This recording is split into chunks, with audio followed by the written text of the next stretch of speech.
Salam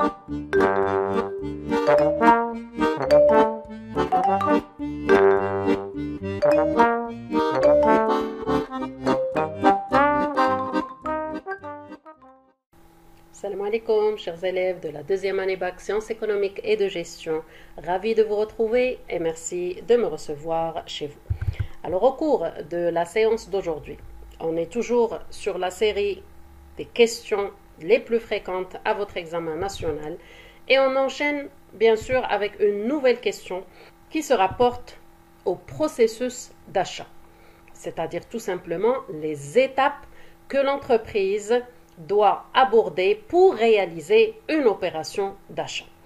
Alors, dans ce sens, bien sûr, le processus, il contient 6 étapes, d'accord?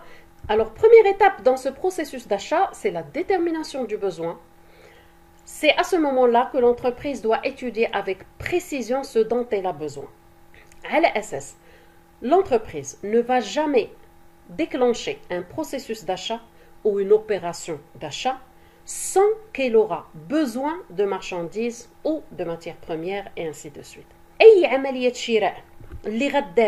Alors que l'entreprise ne محتاجاش donc les matières اللي غيتشراو, ça sera tout simplement un coût supplémentaire pour l'entreprise. C'est une charge supplémentaire.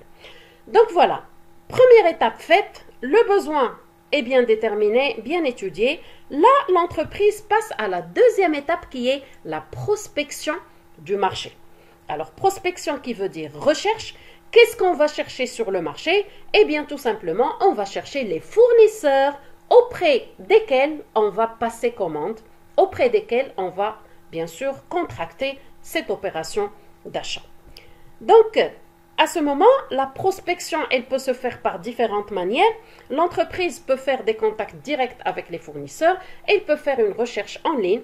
Elle peut, par exemple, chercher des recommandations auprès de confrères d'autres entreprises, c'est-à-dire qui ont déjà traité avec tel ou tel fournisseur.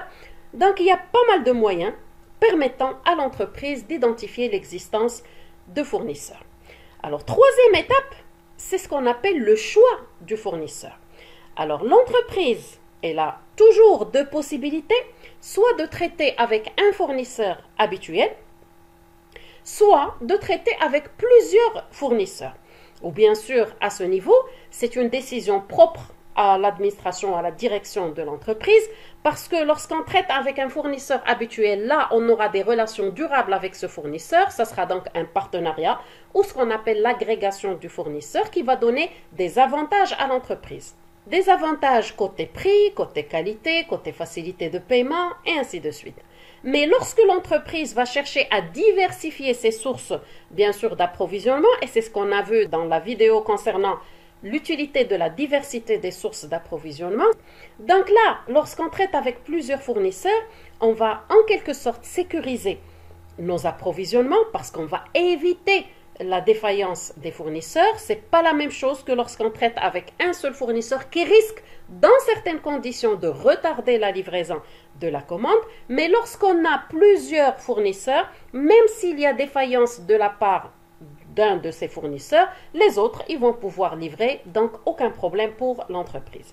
On passe à la quatrième opération, c'est ce qu'on appelle la négociation commerciale.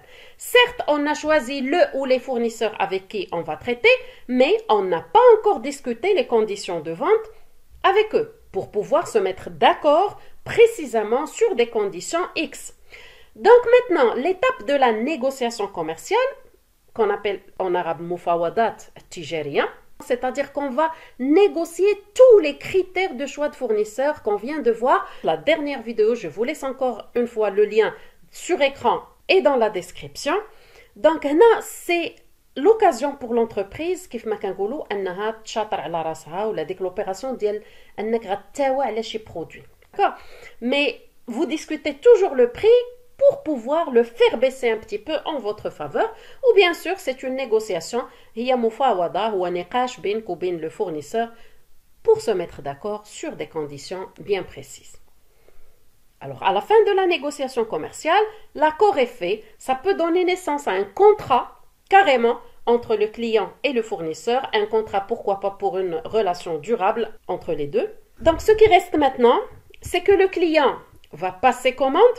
Donc la commande, c'est la matérialisation de l'opération d'achat. Où le client il dispose de plusieurs possibilités pour passer sa commande. Il peut la passer à travers un bon de commande. Il peut la passer à travers un courrier, c'est-à-dire par une lettre. Il peut faire passer la commande par mail. Il peut la passer sur un chat en ligne.